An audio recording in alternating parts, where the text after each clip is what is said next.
It was captured in the very now famous Norman Rockwell poster of the little uh, Negro child, 6 years old, being escorted into a public school in New Orleans by 4 federal marshals. And it hangs on my wall. And the whole thing that Rockwell painted was just the tomatoes that were thrown at the child and the epitaphs that were written, like nigger and a swastika, and the ugliness of it that you could capture in a poster. And he entitled it "The Problem We All Live With." So it was really this child who desegregated the New Orleans public school system and the circumstances around that. And again, the family story, the mother and father who were so courageous, really, very courageous when they were approached. And they were, the NAACP in New Orleans were working on this. There were, I think, as Ruby told me, there may have been 6 families that were approached to see if they would undertake this challenge and this plan. And Ruby's parents accepted to do it. Another girl was supposed to go along, and they backed out the day before. So it was Ruby alone that took that walk. Now, there is the character of Robert Coles in the movie because he played an important role in Ruby's young life when he came, because he was so challenged by what was happening that this girl was enduring all of this vile and hatred and that spewed out of the crowds that lined the path, the walk to the school. And it was ugly. It was really ugly.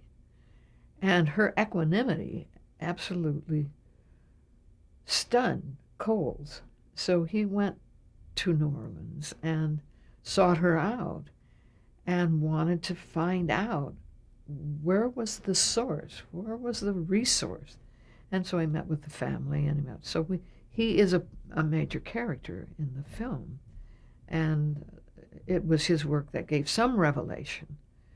But he was astonished at this girl who went through these mobs and went into the school, and people stopped sending their children to school. They weren't going to have their kids in a classroom with a nigger, and it was that blatant and that bluntly stated. And none of the teachers would teach her. And so the teachers would go off, and they had to come to school every day, but there were no students to teach. So there was one teacher that befriended her and accepted the role, and when she was a teacher who had been born and raised and taught in Boston. So she had a very northern sensibility of all this, and therefore was equally shunned by the other teachers. So it was she and Ruby that formed this bond. And they would sit in the schoolroom every day, and she would teach Ruby, and Ruby would learn. And there would be times when Ruby could hear there were other things going on down the hall. She never knew quite what it was, and a few students began to come back to school, not to her classroom, but she could hear them at play. And it was deeply, deeply poignant to go through that child's life and the support of this family who were very gutsy about it and didn't back off. Strong religious, faith-based family.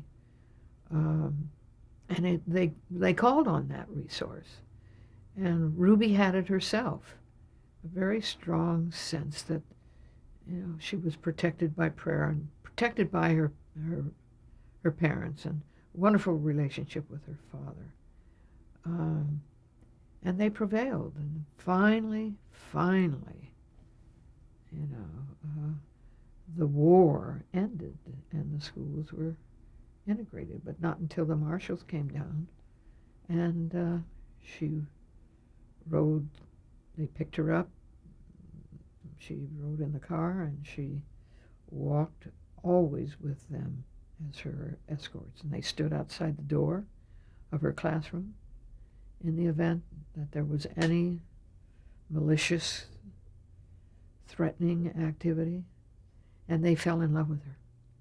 They just fell in love with her.